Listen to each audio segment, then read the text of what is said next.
Alright, तो Python सीखने की इस प्लेलिस्ट में आज हम पहुंचे हैं लूप्स की तरफ, यानी कि वाइल लूप्स की तरफ। तो आखिर ये वाइल लूप्स क्या होता है?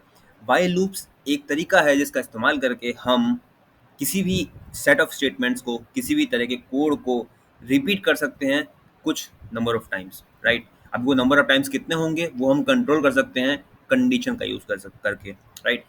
आइए देखते हैं कि आप किस तरह से इसको अपने आप क्रिएट कर सकते हो। आप सबसे पहले लिखेंगे वाइल कीवर्ड, राइट। और फिर आप पास करेंगे एक कंडीशन।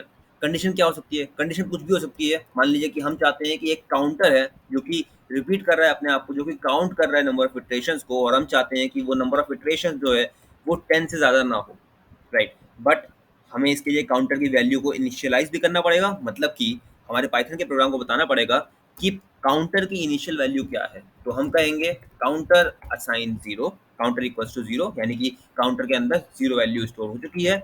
अब ये, अब इस वाइल लूप के अंदर याद रखिएगा, इस इंडेंटेशन के अंदर, या राइट, यहाँ पे कोई भी ब्रैकेट्स यूज नहीं होता है। तो इंडेंटेशन, इस इंडेंटेशन के अंदर, इस वाइल लूप के अंदर आप क्या करोगे? आप जितना भी कमांड लिखोगे, जितना भी कोड लिखोगे, वो रिपीट होगा कितने टाइम्स? जब तक ये वाइल लूप एंड नहीं होता, राइट। तो लिखते हैं कुछ कोड। मान लीजिए मैंने लिखा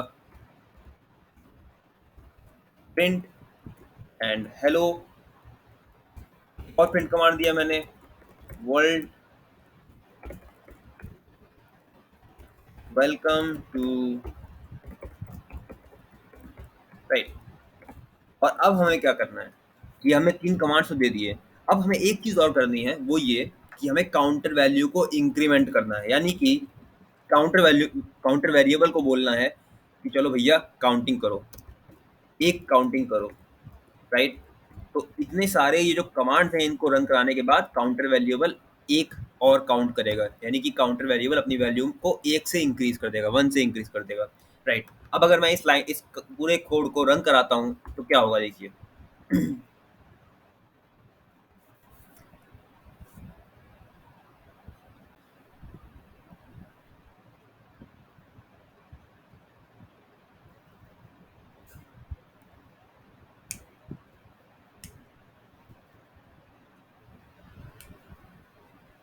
जैसा कि मैं आप लोगों को बता चुका हूँ कि फर्स्ट टाइम जब भी रन कराते हैं हम किसी भी पाइथन स्क्रिप्ट को गूगल कोलैब के ऊपर, तो उस जो फर्स्ट टाइम होता है वो थोड़ा टाइम लेता है रन होने में, क्योंकि वो सब सेटअप कर रहा होता है, सारे इन्वायरमेंट को सेट कर रहा होता है।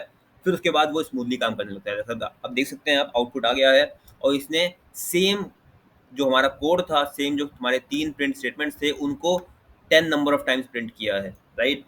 आप काउंटिंग करके चाहो तो चेक कर सकते हो, राइट। आगे बढ़ते हैं। अब अगला क्या? अगला है जो हमें चीज़ पढ़नी है, वो है ब्रेक स्टेटमेंट, राइट। तो आखिर ये ब्रेक स्टेटमेंट क्या होता है? ब्रेक स्टेटमेंट का मतलब क्या है? अगर ब्रेक वर्ड का हम मतलब समझें, याद करें, तो क्या होता है? ब्रेक वर्ड का मतलब होता है तोड़ दो, राइट। तो यहाँ पे भी हम लूप को तोड़ने का काम करेंगे। कैसे? आइए देखते हैं। मान लीजिए कि हमने एक इटरेशन लेने के लिए कोई एक इटरेटर वेरिएबल ले लिया है, राइट। अब ये जो काउंटर वेरिएबल कह लें या इटरेटर वेरिएबल कह लें, काम इसका सेम है। तो काउंटिंग करने का इस्तेमाल हम करते हैं, उसका यूज़ करके हम क्या करते हैं, हम काउंटिंग कर रहे होते हैं ताकि हम कंट्रोल कर सकें कि हमारा वाइल लूप कितनी बार रन करेगा, राइट। आइए आगे बढ़ते हैं। मान लीजिए मैं चाहता हूँ कि ये 10 टाइम्स रन हो, लेकिन साथ में ये प्रिंट हेलो प्रिंट करता जाए, लेकिन जैसे ही इफ की वैल्यू 5 हो, ये लूप को एंड कर दे, बाहर आ जाए। मतलब ये 10 टाइम्स रन ना करे, ये 5 वैल्यू 5 होते ही अपने आप बाहर आ जाए, राइट। और मैं अगर इसको इंक्रीमेंट कर रहा हूँ, I equals to I plus one, right. अब अगर हम रन करें तो आप देखेंगे कि ये लूप 10 टाइम्स रन होने के बजाय कितनी बार रन हुआ है?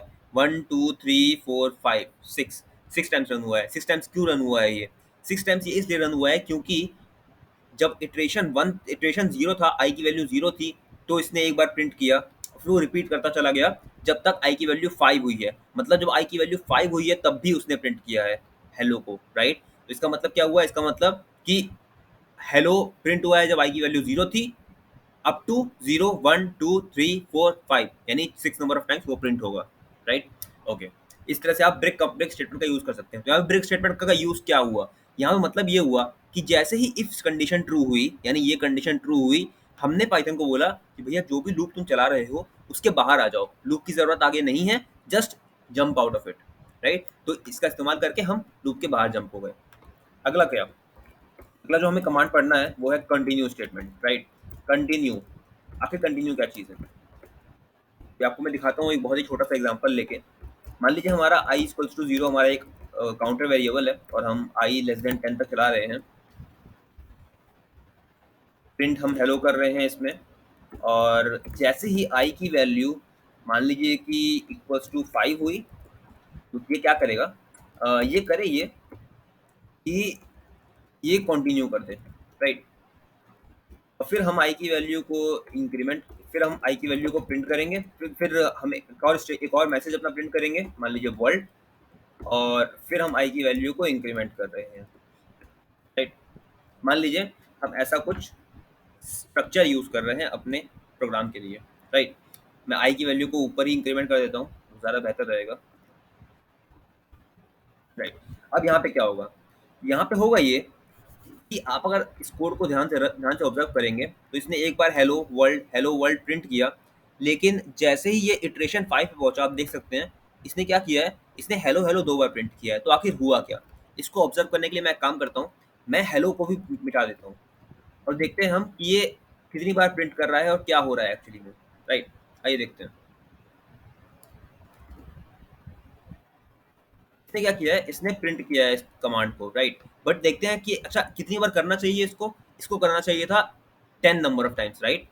1 2 3 4 5 6 7 8 9, लेकिन इसने किया है सिर्फ 9 नंबर ऑफ टाइम्स। तो आखिर हुआ क्या है यहाँ पे, हुआ ये कि जैसे ही स्टेटमेंट, ये जो इटरेटर वेरिएबल है हमारा आई है, ये आई जैसे ही 5 के इक्वल हुआ तो इसने क्या किया, इसने ये किया कि इसके बाद का जो भी स्टेटमेंट था उस इटरेशन में उसको रन नहीं किया। इसका मतलब क्या कि कंटिन्यू स्टेटमेंट हमें ये बोलता है कि जिस भी लूप में आप वर्क कर रहे हो, अगर ये स्टेटमेंट दिख जाए तो क्या करो, तो उस इटरेशन को बचे हुए इस पार्ट के लिए स्किप कर दो। यानी कि ये यहाँ से यहाँ तक रन करते हुए आएगा, लेकिन जैसे इसको कंटिन्यू दिखेगा तो ये क्या करेगा, ये नेक्स्ट लाइन को रन करने के बजाय ये वापस से जंप होकर नेक्स्ट इटरेशन में चला जाएगा, राइट। ये काम होता है कंटिन्यू का, यानी कि करंट इटरेशन को स्किप करो और अगले इटरेशन से फिर से स्टार्ट करो, राइट। इसीलिए कंटिन्यू स्टेटमेंट का यूज होता है। अगर हम चाहते हैं कि किसी एक पार्ट में हमने मान लीजिए इसके इसके नीचे और बहुत सारा कोड लिख रखा हो, लेकिन अगर इफ किसी इटरेशन में अगर ये कंडीशन ट्रू हो गई है तो इसका मतलब है कि उस इटरेशन में नीचे का जो भी कोड है वो रन नहीं होगा, राइट। ये काम होता है कंटिन्यू स्टेटमेंट का, ऑलराइट। आगे क्या, अगला जो एक और चीज़ है वो ये आप यूज़ कर सकते हैं। हमने फॉर में भी पढ़ा था, वैसे ही हम एल्स इसमें भी पढ़ेंगे, वो है एल्स स्टेटमेंट, यानी कि हम पढ़ेंगे वाइल एल्स को। तो वाइल एल्स क्या होता है, वाइल एल्स का मतलब है कि मान लीजिए जैसे जैसे फॉर में हमने किया था कि आई इक्वल्स टू 0 है और while I is less than मान लीजिए 5 एंड प्रिंट आई, राइट। और हम आई को इंक्रीमेंट करते जाते हैं, और एल्स में हम कह देते हैं लूप टर्मिनेटेड, राइट। हमने एक नॉर्मल मैसेज दे दिया है। अब देखेंगे इसने क्या किया है, जब तक वाइल लूप चल रहा था तब तक ये काम करता रहा। जैसे ही वाइल लूप की कंडीशन फॉल्स हुई, इसने क्या किया, इसने बाहर आके एल्स को प्रिंट कर दिया, एल्स कमांड को रन किया है, राइट। इस तरह से आप वाइल एल्स का भी इस्तेमाल कर सकते हैं अपने किसी भी कोड में, ऑलराइट। मिलते हैं नेक्स्ट वीडियो में।